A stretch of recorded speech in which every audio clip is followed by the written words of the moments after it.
Good morning, everyone. Thanks for stopping in. If you can, please double tap the screen, leave a thumbs up, join in on the chat.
Edgar, good morning. Thanks for stopping in. Please don't forget to double tap the screen and leave us a thumbs up. Emmanuel, thank you. Good morning. Thanks for stopping in.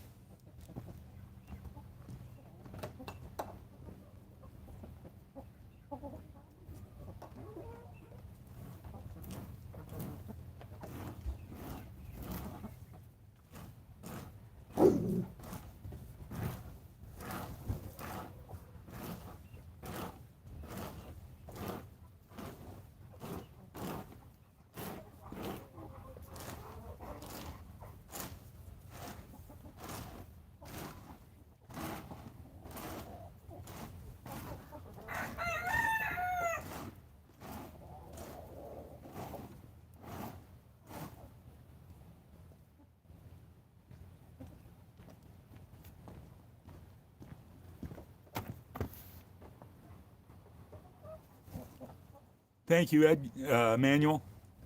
Yeah, we got quite the flock here. They're out getting their morning feed and watering and everything else. Oh yeah, that's our livestock guardian dog, Jolene. She's running around. She guards all night, so we don't have predator issues. She's pretty astute to taking care of the predators. Welcome in, everybody. Thanks for stopping in. If you can, please double tap the screen, leave us a thumbs up. It helps out a whole bunch. If you're not subscribed to the channel, please do so. We always do a Saturday and Sunday morning live. Yeah, she sees ravens.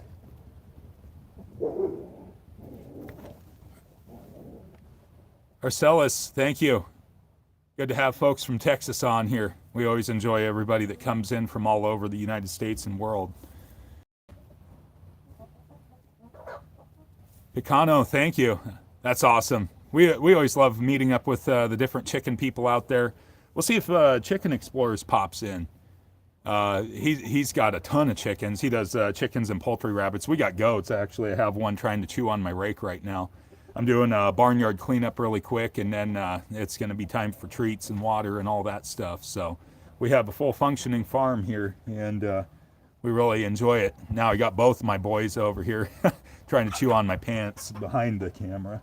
So we'll go to the goats a little later. Come on, boys. Yeah, I know.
So I had, let's see, I believe our total chicken count, including our chicks that we've hatched, we're almost up to 50.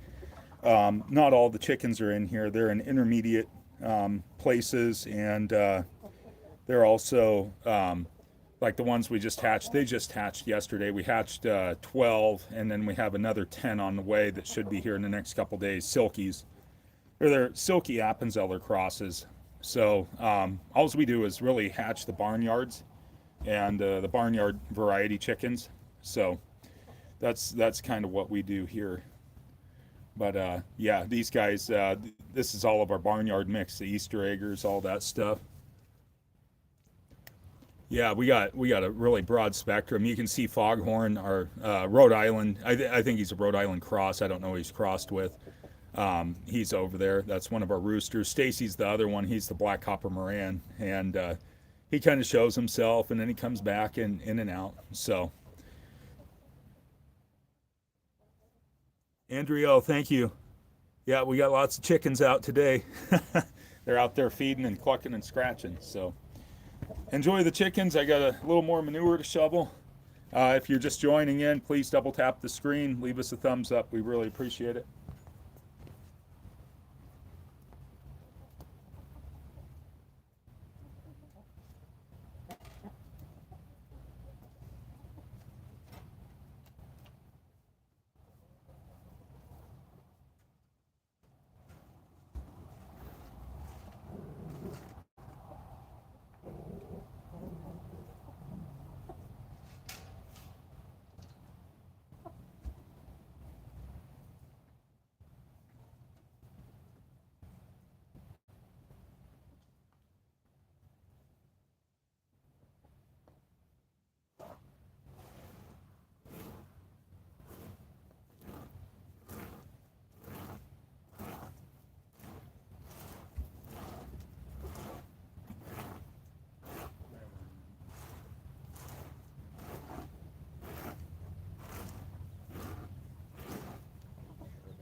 Oh, so as far as our chickens go, a lot of these we rescued. So they were from places that didn't want the chickens anymore, and they put them up on like Facebook Marketplace and all that. And the people were moving to more urban areas and said, "Hey, I got 9 chickens. I need to get rid of right now." And so we got a lot of them that way.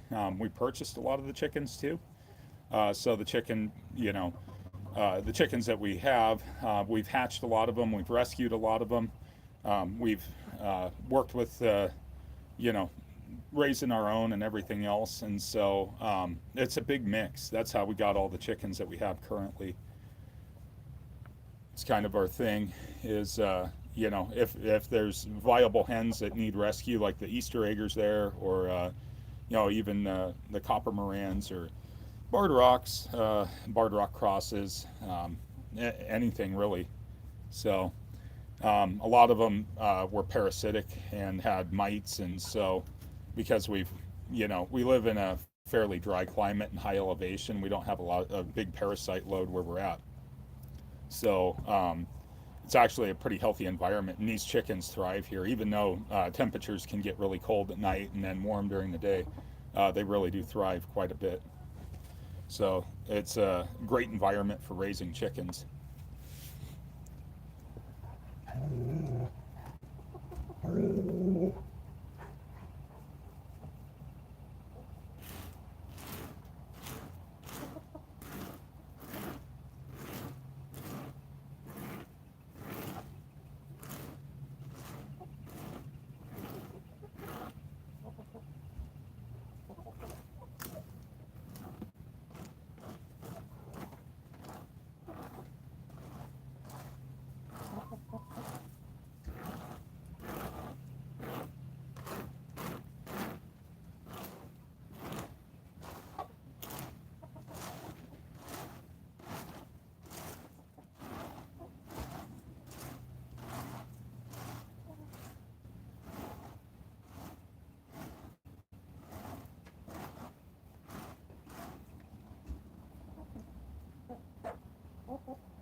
So we have wolves and coyotes and bobcats and mountain lion. That's why we have the dog. Um, there are some foxes, but we have way bigger predators in our area. So that's why we have a livestock guardian dog. She also defends against aerial predators. We're in a flyway for migrating bald eagles and red-tailed hawk and falcons, all kinds of different birds of prey. And just her presence um, is enough to keep them at bay because she has a pretty aggressive instinct. So that's why we have the dog, and we have goats too. So the goats are definitely more of the priority in that defense because the chickens they lock up in coops that are sided really heavy, like the coop you see in front of you has got steel siding, and we don't really have to worry too much. Plus, they have a wired enclosed area, but um, that's that's what we have to do. You can see Stacy there. He's in the mix. That's our black copper Moran rooster. He's the colorful, vibrant boy. Can be kind of a jerk too. He's a big boy.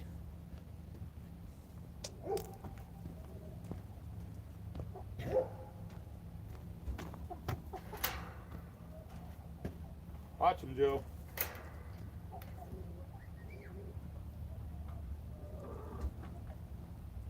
Watch him. Watch him.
All right, birds.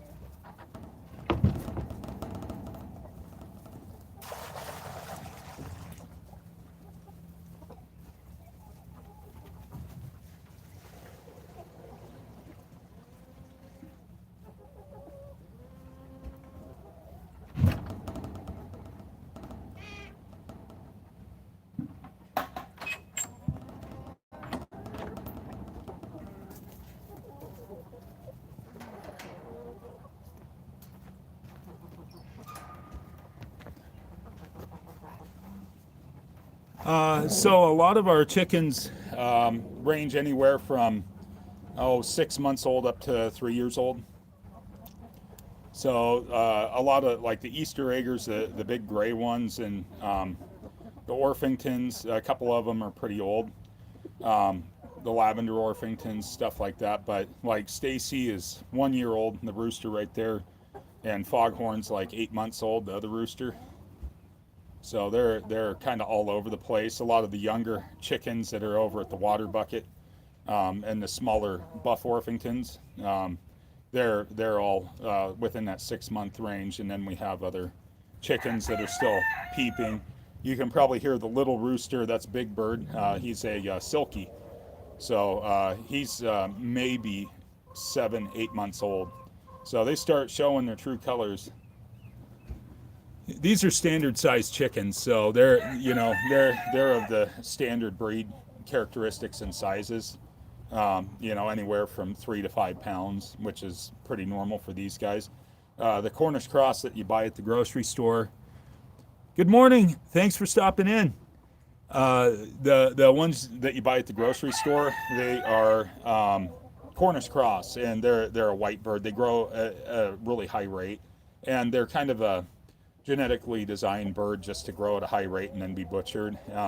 They can get a little bit bigger than these guys, but the way that their lineage is for a bigger breast. So yeah, thanks for stopping in. So yeah, these guys, I mean, they're all different sizes. The little speckled Sussexes, that the little brown and white ones, they're a certain size. But like the two copper Moran hens right there in the front, they're about as big of a standard breed as you're going to get. Along with, you can see foghorn there comparatively, and a rooster's always bigger. Yeah, and then like that Easter egger in the front there, the real fluffy gray one. She's a lot of fluff, not a lot of mass. So she's probably like 3 or 4 pounds. But those birds are kind of raised for the intent purpose of laying eggs and being kind of an ornamental yard bird. She was a rescue. She was covered in mites and had big bare spots on her, along with a lot of the other ones that you'll see. And we got her cleaned up, and she's doing a lot better.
Watching Joe.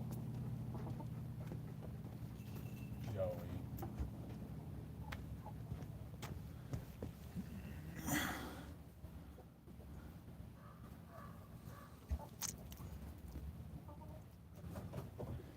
Oh man, yeah. So the way to mitigate that is increase their calcium intake. I've been making a slop with old milk, and then adding in a whole bunch of different grains. It's probably stress related. That'd be my guess. I would venture to say our temperature cycles here have been insane. So I would say that the stress probably is causing some of that, but definitely up the calcium intake. And like I said, I make like a gruel with milk, and then I add in lentils and chickpeas and all that kind of stuff.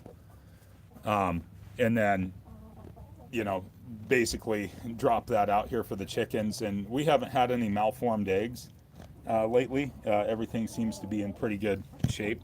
Arabelle. One of the goats is trying to sniff the camera.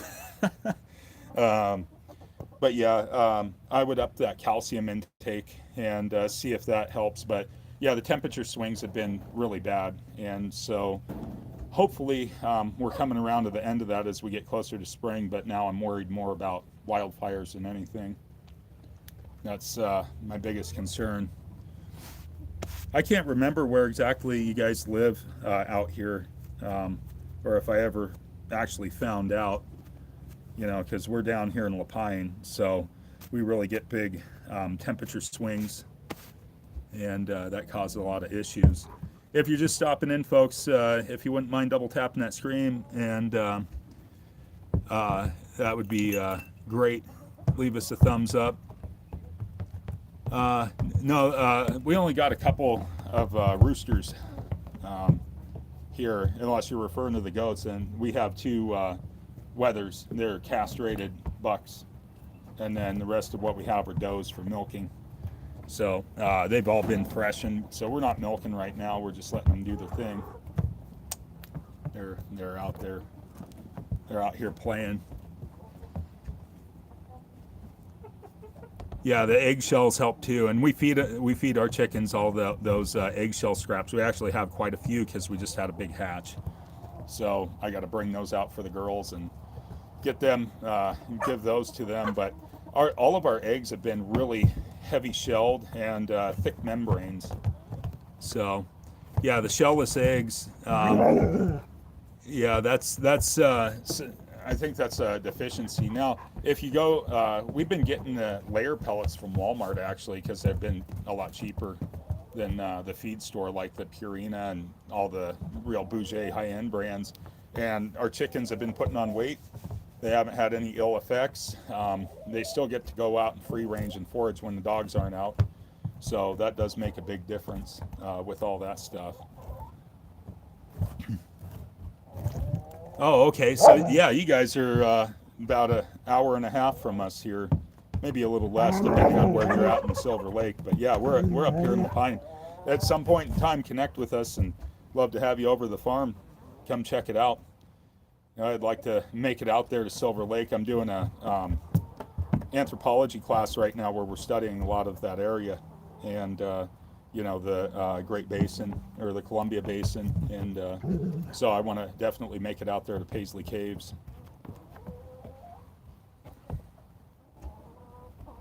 Welcome in, everybody. Okay, I gotta go get the goats water. I'll be right back. I know you guys. I'm getting the water as you're talking. I know.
Come on, goats.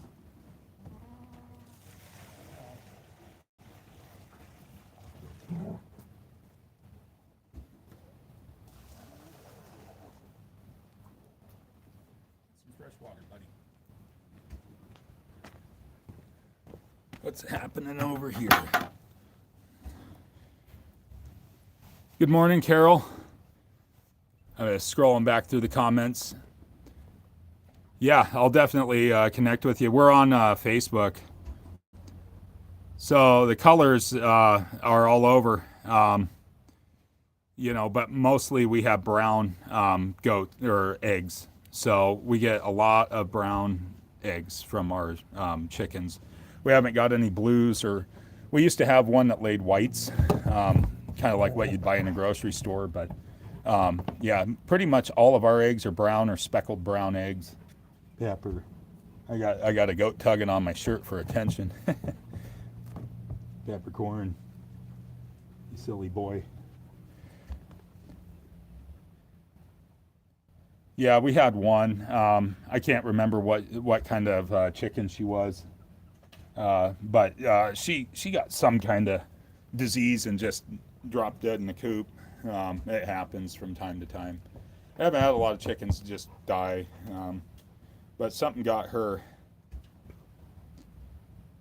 But there, if you go to the feed store and you look at those, the types of egg colors that chickens lay, if you have a desired color that you want or something like that, it'll usually display the egg colors that the different breeds will lay. But for us, more importantly, I guess you could say, we, we're just looking for the production.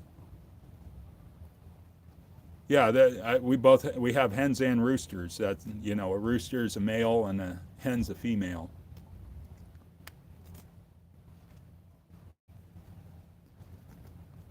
Yeah, that's we've had to travel, and we've actually went and bought fertilized eggs from other farms and hatched them just to keep our genetic mix really as broad as possible. I got all kinds of goats surrounding me wanting attention. They're standing over here in protest. You guys are babies, literally.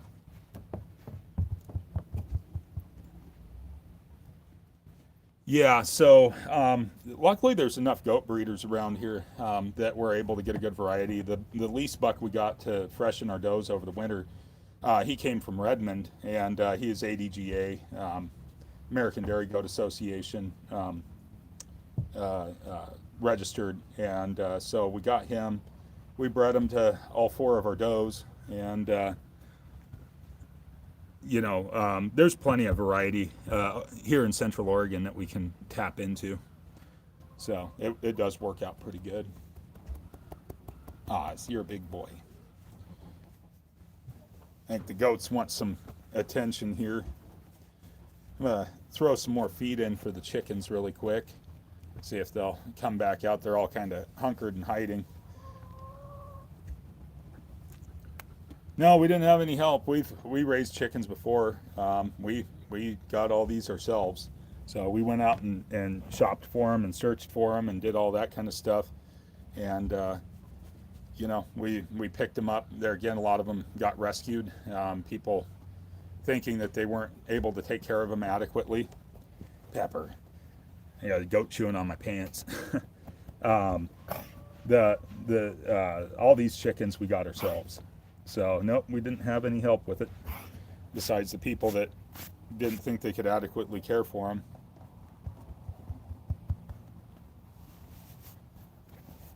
All right, goats want attention. These boys are hoarding me because they think I got treats. Oz, are you trying to instigate a headbutting competition, buddy? We got Ozzy there, one of our wethers, pack goat. So he's a big boy. He's like 9 months old. Yeah, these are goats. These aren't cows. We don't keep cows here. We don't have enough open graze. It'd cost us a fortune to feed them. The goats are pretty straightforward. This peppercorn, he's another wether. He was born on the farm last year. And he's a baby. Sharon is our alpine doe, and she should be kidding out in May. No, these guys don't escape. We got plenty of entertainment for them. They ring and debark stuff, but for the most part, we got a really heavy fence. So we stepped up from the goat and sheep wire, and we went to this heavier cow and horse fencing, and then I set all these posts in concrete, and we don't have any escape issues anymore. No more broken fences, broken wire, nothing like that. And we got everything set up in here. They got plenty of places to climb. We got these goats from all over the place. So other local farmers that were looking to move their goats, and people that were getting out of raising goats. That's Winona. She's our oldest goat. She's 5. This is Wednesday. She's 3. She's our second oldest goat. And then we got Arabella over there. She's about 2 years old now. She was naturally disbudded, so she never grew horns. Ozzy and Sharon both, they were disbudded before we got them. I wish that they still had their horns, because alpine goats look so cool with their horns. Hi, Sharon. Hi, girl. So we find that we really like the alpines. Goats can live up to 10, 12 years easily. You usually stop breeding them when they're about 6 years old. It just gets too hard for them to kid. So this will probably be either the last or the next to last breeding for her, Winona. And then Wednesday, she's got a few more years left in her, and that's why we got Sharon. And we're going to probably upsize in our goats, because these guys are standard size. The other ones, like Pepper and these guys, they're Nigerian dwarves, so they're a smaller breed. Oh yeah, that's their manure. That's what they do. Little balls. They're that's what we have to rake up all the time. Try to keep the barnyard as clean as possible. We got a big compost pile over here. Other gardeners and people, they come over here and they get into the bedding, and they take it home and turn it into compost. We use the compost too. So there's a lot of manure in there. It's a mix of chicken and goat manure. So that's what we get. But even in our cold, dry climate, if we keep water on it, it does compost. So makes great soil amendment, and helps with growing. So, but yeah, these goats, like Peppercorn, he's a smaller breed, so he's not very big. He's just a little guy. Yeah, there are. So boar goats and boar crosses are considered to be a meat goat. And then the other varieties are typically dairy goats. That's the majority of what you get with goats. But when you go to the county fair, the 4-H kids, they'll have boars and boar crosses, like crossed with Nubian or Olberhazy, or like these guys, the alpines, because they get a bigger body and a good growth rate. Yep. This guy is dying for attention this morning. Yeah, it is exactly like bunny poop. Same size too. Yeah, these guys dump a lot of it. That's one of their key traits, is that they dump a lot of poop. They eat a lot too. They almost eat endlessly. So they're kind of a funny animal. Yeah. So we have to rake it up. Luckily, ground's frozen. So we just take a plastic rake and rake the ground, and it's once.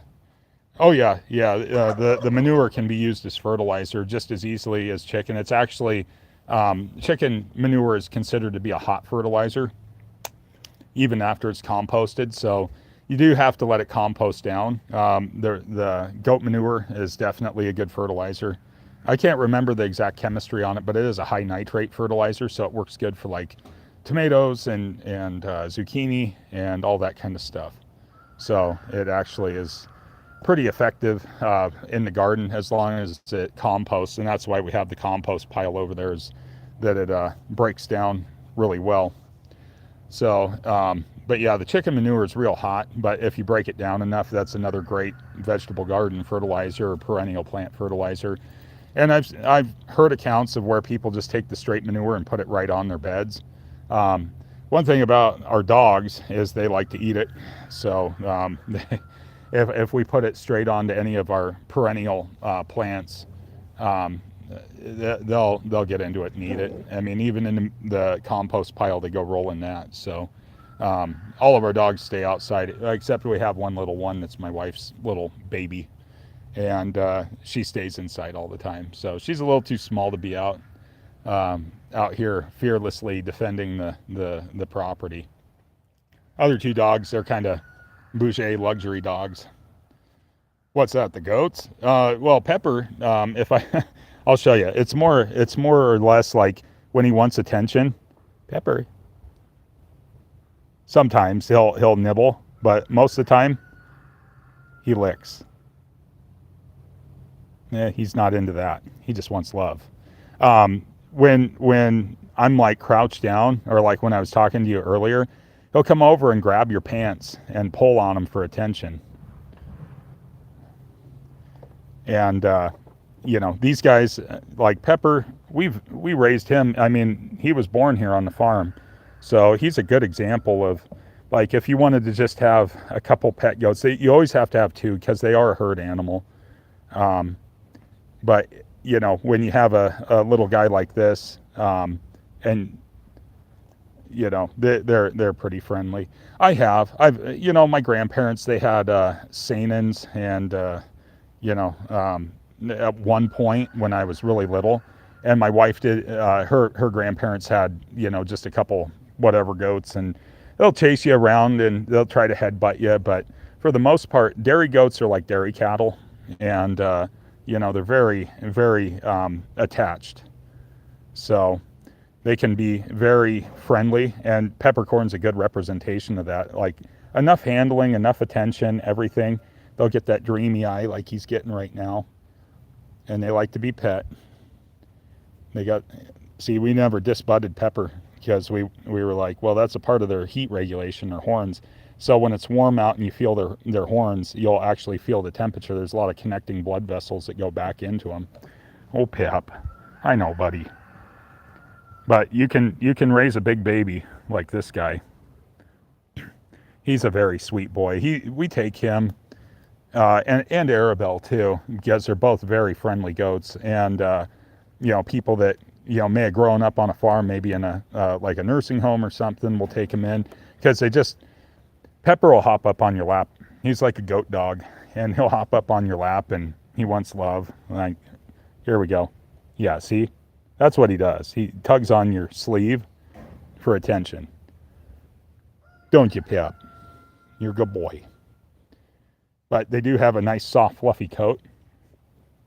You'll see he's starting to lose some of his undercoat. We're going to have babies in May. So goat kids are fun. They're a lot of fun. And so we should have a good variety. Hopefully we're going to get more does than bucks, because we had one doe and like 6 bucks this last year. And so bucks, there's a couple different uses for them. You can band them and castrate them like we did with the peppercorn, keep them as a pet, lawnmower, especially if you're using your farm for education, and that's what we do. Yeah, we sell the babies. That's typically what we do. So, and we hand raise them. If they need to be bottle fed, we bottle feed them, but we mostly do dam raising. Peppercorn was, and a lot of the goat experts will tell you don't dam raise. You can dam raise a goat, and like Ozzy was dam raised, and he just took a lot of work to get him really trustworthy. But he is a talker, which for hunting and using them as a pack animal could be detrimental, because if I say, "Come on, goats," he'll talk. I got him trained to come for the most part, so he's imprinted on us. But they do have that cowish look to them because of their eyes, but they're definitely a different breed, that's for sure. Come on, goats. Yeah. Oz, you gonna talk? You gonna talk to everybody? Say hi. Come on, goats. Oh, there we go. You guys talking? Oh, peppercorn. Yeah, so usually that's how I communicate with them, and I'll get them treats typically. Especially on the lives, I'll get treats, and then they go up on their tower. I usually get bombarded during the treat haul. Arabelle over here, she was a bottle baby. Yeah, they will imprint, especially if you bottle raise them. So Arabelle was a bottle baby, and so she's a very sweet girl. We just use alfalfa pellets because they primarily feed on orchard grass and do their thing. But yeah, their primary treat is just some alfalfa pellets. That way they don't get impacted bowels, which will change their poop from the little BBs you see to big clumps, and it makes it harder for them to pass. So we try to really limit how many treats they get. Um, as they get closer to, look at this guy. This is, he's not being mean. He's just rubbing his horns on my boot. Are you polishing your horns, buddy? He's not. It's not even that hard. But you can, the alfalfa pellets work really good. You got an itch you can't scratch, buddy. Oh yes, yeah. That's usually indicative of that. Not so much impaction. They'll pass most anything. Urinary calculi on wethers. That's the bad one. Paul, thanks for stopping in. Hello. Urinary calculi on wethers is the bigger concern, and that comes from an excessive load of grains, corn, oats, those types of things, which they love. And it's really good for the does, especially when they're pregnant. The mitts, thank you. Good morning. But the urinary calculi can have a big impact. So having lots of climbing structures for goats keeps them from escaping. You can see Peppercorn. He's going to go up there and probably protest for treats. Pep, you going to protest? Huh, buddy? You big protester. If you're just joining, please double tap, leave us a thumbs up. We really appreciate it. Thank you, Paul. But urinary calculi, and goats will tell you a lot just by their behavior. Like if Peppercorn wasn't coming up and nibbling on my pants and he was just sprawled out, something's up, or they're standing funny when they're peeing or something, there's something going on. These guys are completely healthy. They're just curious as cats. Pepper, you gonna do the Superman? He will jump off the top of the tower. That little goat will. So he's obnoxious. Glad to have you in, Paul, and the mitts. Thank you. Yeah, these guys, they can really tell you a lot just by their body language. Oh, baby boy. Yeah, I built the tower. We have a lot of trees around here, so I just built this. Slapped it together in the morning. So all the structures on the farm, all the feeders, except for like the spools and stuff like that, everything here we built. Well, except for the barn. It was already here when we bought the property. So the goat barn, chicken coops, chicken runs, all that stuff. That was all a part of it. So it does help to have some good, decent construction knowledge. Girls came back out to feed, so we'll put it back on there for a second so I can warm my hands up. I didn't check the temperature before I came out this morning. It was like 25, 24, which isn't bad for here. Yesterday morning it was 18. Oh yeah. So we got a cream separator from Vivor, and when you get milking goats, it's a centrifugal separator, and you get the cream off of it, and then you can make your butter, and you can also make your ghee. You can make yogurt, cheese. We've done cheese and butter predominantly. Before we got the cream separator, we had to ladle out a lot of that. So all of this is all a work in progress. The first parts of the farm, like the barnyard and the first chicken coop and all that, it took us about 2 months. And that was in the middle of winter, last winter, when it was a lot harsher, a lot more snow. And so, like this other coop that's right in front here, yeah, I've been working on it off and on for the last 6 months. And then the little transition coop over there, that was like a weekend project. The taste on it is great. The butter, no different than regular, if you go to the store and buy, sweet cream butter, based on all of the, taste and everything else. It does keep better, I will say that, but that's also because you don't have the dairy transport, you don't have the pasteurization, anything else. We just consume all of the dairy products raw. So we keep a lot of the nutrients. Yeah, the cheese from the store. So a lot of people, when they have goat cheese from the store, it tastes like the smell of a rutting buck, and that's because a lot of the goat dairies keep their bucks in with their does, and it always keeps the does in estrus. And typically, your commercial dairy goat is going to be a Nubian or a La Manche because they have a high butterfat content, which when you don't have the bucks in with them and the bucks aren't rutting 24/7, you don't get that goaty flavor. Um, we don't have any cows. They'd just be too expensive for us to feed. One cow can eat up to 4 tons of hay per month, and their hoof maintenance and everything else is a lot more difficult. And we don't have enough property to warrant that. We only have an acre. So keeping a cow in a small pen, there's people around here that do it, and it's just absolutely inhumane in my opinion. They'll keep a dairy cow penned up in a 10 by 10 area, and I don't agree with that. We like to try to get as much square footage per animal as we can. And goats, for all intent purposes, don't need a ton of square footage, but they have about 4,000 square feet that they can frolic in. They have shelter, they have water, they got food. It would be really inhumane to get a cow or, another bovine. As much as I would love to, I would love to get yaks. That's what I'd like. I'd love to get a couple yaks. Yeah, we're on 1 acre, so I guess you'd call us like a micro farm. And we've looked at stuff out your direction, and Fort Rock, Christmas Valley, Silver Lake, like going up to 40 or 80 or 160 acres. Like half of an old donation land claim size.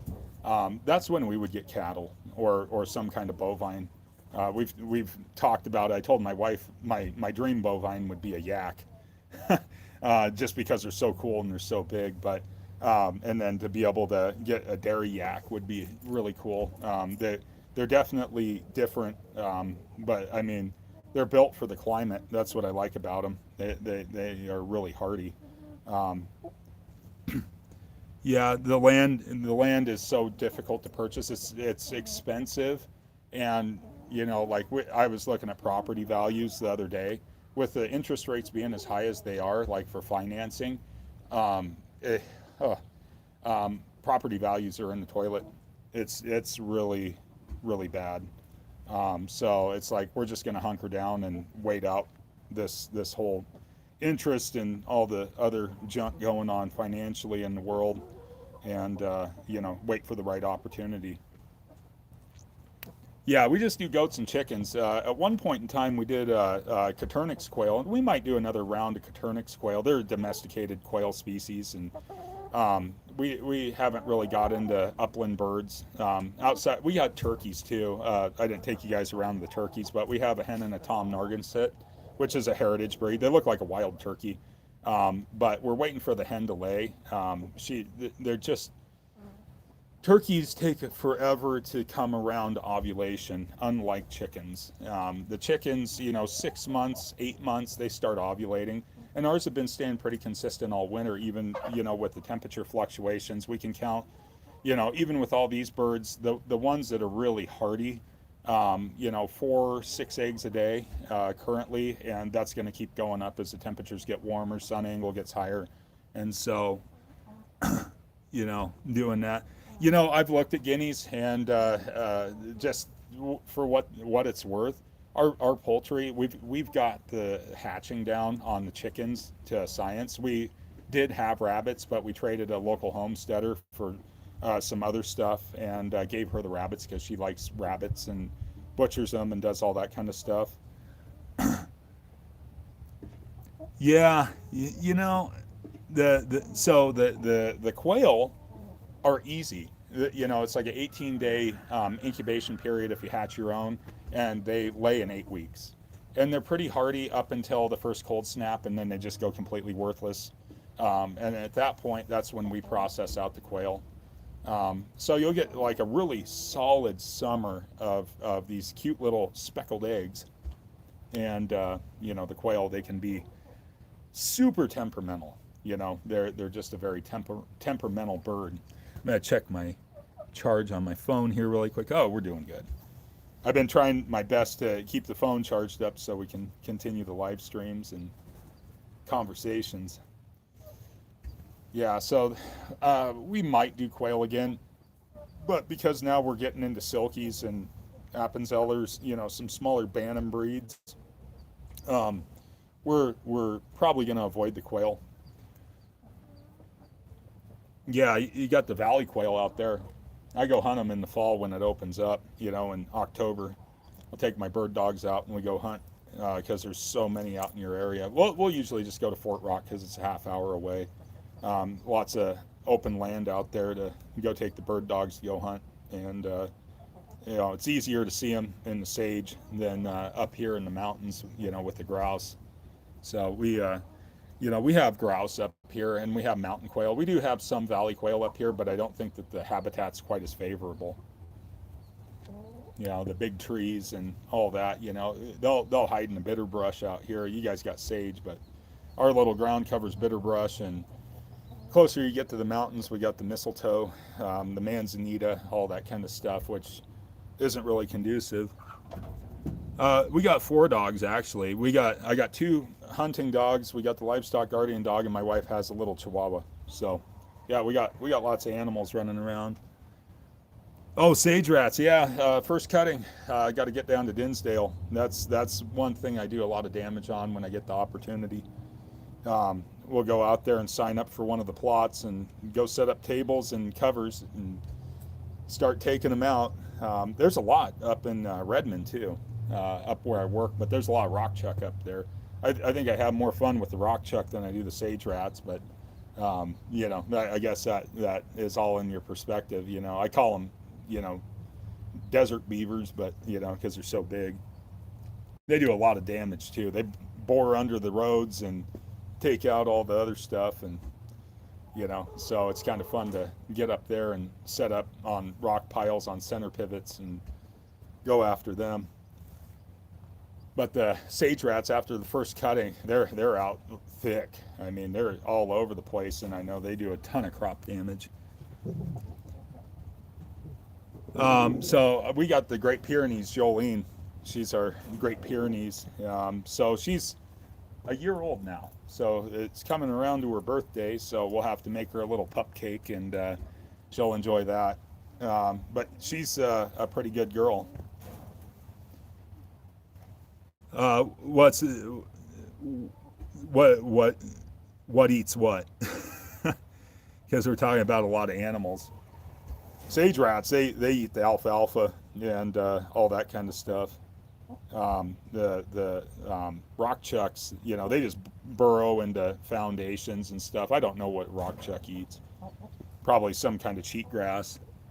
Oh, the chickens? Oh, they eat everything. Right now they got a layer pellet formula on the ground in front of you. And then we also do lentils, peas, kitchen scraps, old bread. They're excellent garbage disposal. So you can feed chickens just about anything. They're cannibalistic too. So if you have old, if you have old chicken carcass from a roast chicken or something like that, you throw it in there. They'll pick it clean. They'll even try to eat the bones. Yeah, they are little T-Rexes. They're total cannibals. Like, if let's hypothetically say one dies in the coop, they start trying to eat it. Like they're crazy birds. That's one thing about chickens. Like you come out in the morning and there's one laying dead there, or, like they'll eat whole raw eggs. I mean they'll eat their own eggs. If you got an egg eater in your coop, usually those ones get processed out. So yeah, but our chickens get a big blend of a lot of different stuff, and it really seems to help their production, fertility. They do pretty good with all that. Oh yeah. Jolene likes to attack the vehicles driving by. Yeah, they will. Absolutely right. They will kill a wounded one. So if one gets wounded, when Stacy was younger, our older rooster, he got a hen, and I don't know if it was sick or not, but he killed that hen. And they say there's something the chickens can detect if there's a sick or weak bird in the flock, a lot of times the rooster will target that one that's sick or weak. And so it's definitely, you know, chickens have their own hierarchy, their pecking order, so to speak. Come on, goats.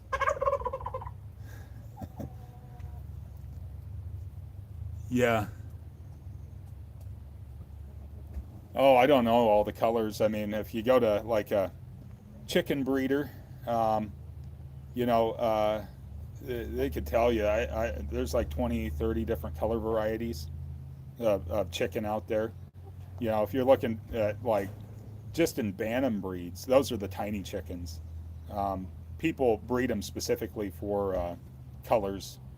I think we have, let's see, I'll do a count. One, two, three, 4, 5, 6. I think we got like 9 different colors here represented in this flock, and that doesn't include, like I said, the ones that we've hatched out. They're all crossed. They're all, a lot of these chickens aren't even like pure, like purebreds. They're just, what they are. So, barnyard chickens, barnyard mix. Yeah, a lot of them have pretty colors. That's what we like. I mean, the roosters have the most magnificent colors. A lot of our followers from the Philippines really admire our roosters. Um, you know, um, I have to say that the folks from the Philippines have like the chicken breeding science and health down to like absolute science. They do some incredible fowl breeding, and I mean, in the Philippines, um, chicken fighting is legal. We don't do that here in the United States, and it's probably for the best because I could see that getting really bad. But in the Asian countries, gamecocks are very sought after for that reason. It's like thoroughbred racehorses here, except the thoroughbred, one doesn't die in the end or end up wounded. I mean, sometimes they can, but in the Asian countries, the fowl are top prize. They're all native to the Asian countries, and so chickens are centric to that. From China to the Philippines to um, Thailand, all those different places. So yeah, the cockfighting is big there, and so they really do a lot with their poultry, and they have a lot of knowledge on it. So I'm not agreeable with the cockfighting, but it's just that they've engineered and bred their birds, through generations to be, highly durable and strong, grow them larger. So they have a lot of great information out there. Yes, there's hens and roosters in here. We have lots of hens and roosters.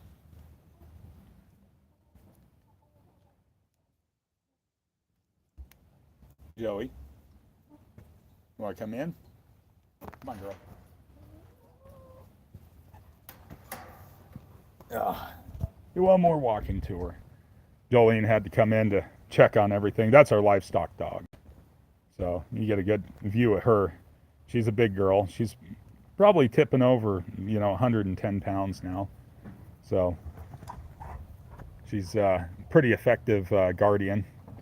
So she does her stuff. Big baby boy. Yeah.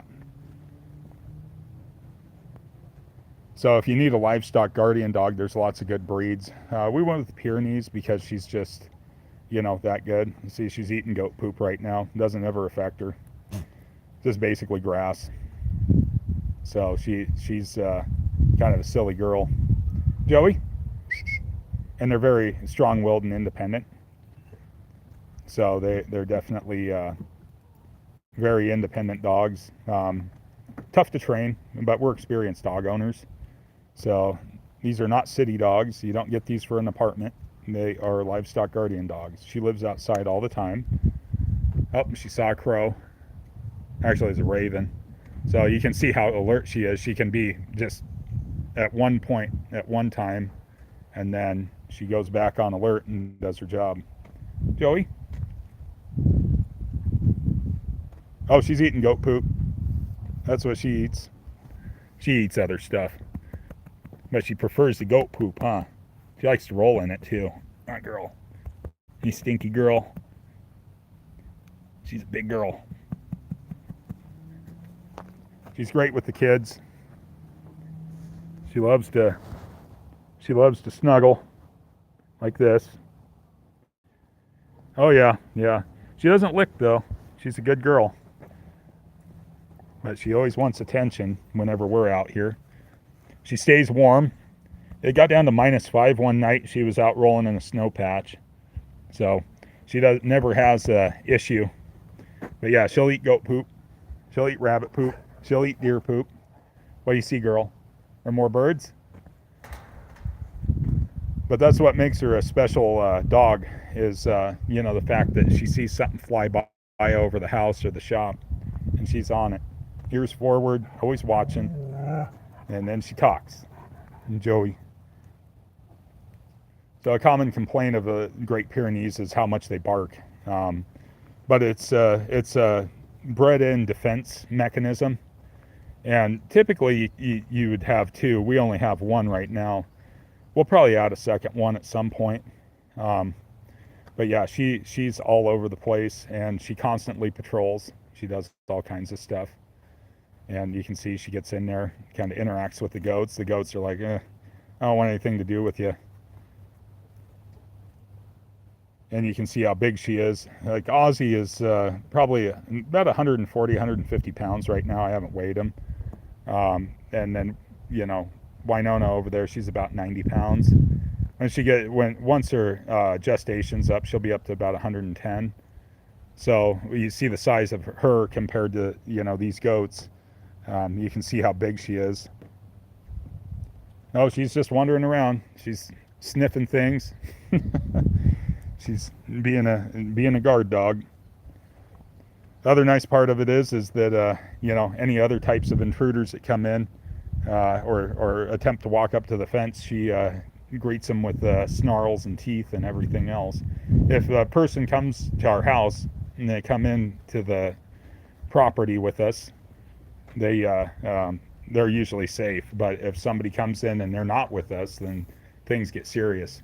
Joey, what you got? Yeah, she's checking everything out. This is our little goat barn here. We got a little tire there that we put the water in, and we built these two little barn feeders.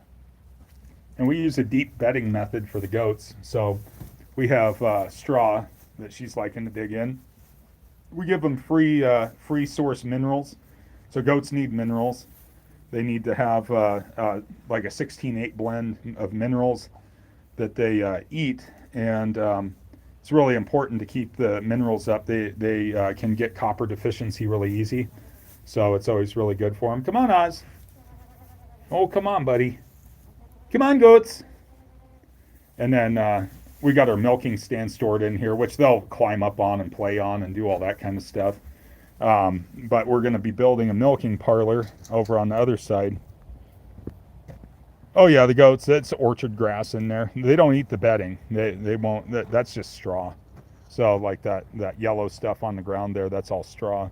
But we're going to be building a milking parlor over here next. So that's where the milking parlor is going to go. I'll walk over the turkeys really quick. We'll go check them out. You got the turkeys. You got the Tom and Henrietta. There are two turkeys. You can see the Tom's in full strut. He's doing his kind of his defensive stance. So he makes a putt and a purr. The Tom's aggressive. He'll flog you. He's got spurs. The hen, not so much. She's more docile. But the Tom's defending the hen right now. He's in his kind of his mating posture. So, yeah, these guys, the Tom can be real aggressive. He pecked my wife. My wife was like, "Oh, come here, buddy," and tried picking him up, and he pecked her. But he didn't spur, which was good because they do have. I mean, he's coming up on 1 year, so in the wild you'd call him a Jake. Um, you can see how he flares out and does his thing. Hi, girl. Hi, Henrietta. But yeah, he's a beautiful bird. I love the Narragansett because they look like a wild turkey. I'll go get out my turkey calls and I'll putt and purr, and he responds. Yeah, we got a house. Yeah, we have a regular home that we live in out here on the farmstead. So we made them their little enclosure with IBC, and the chickens or the turkeys, they rarely go in there. They prefer to perch outdoors, snow, rain, ice, all that stuff. So they don't really care to go in an enclosed environment. I think it's more of a natural instinct. So yeah, he's thumping, totally defensive. He's got to show off to everybody, show off his big fan, show how big and strong he is. Now, if I go in there with him, he'll put his fan down and he'll run and hide. But that's kind of the way it is. If I try picking him up, though, he might try to flog me. So he's a big bird. So turkeys are big, though. Same with her. She's a big girl. So we just keep checking every day, see if she's built a nest and started laying eggs. Any day now. He's a big boy, though. He's not as big as they get. The bronze heritage breeds get bigger, and the white, the broad-breasted turkeys, the white ones, like the ones you get for Thanksgiving, get bigger. But they're a big, stout bird. He's just showing off for everybody.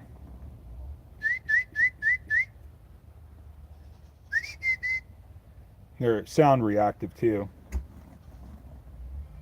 He'll always be the one that gobbles. So yeah, that's our turkeys. So yeah, I gotta finish up working on this area. I'm gonna cut this tree down so that we have frontal access, and then it's also gonna kind of double as a kidding area.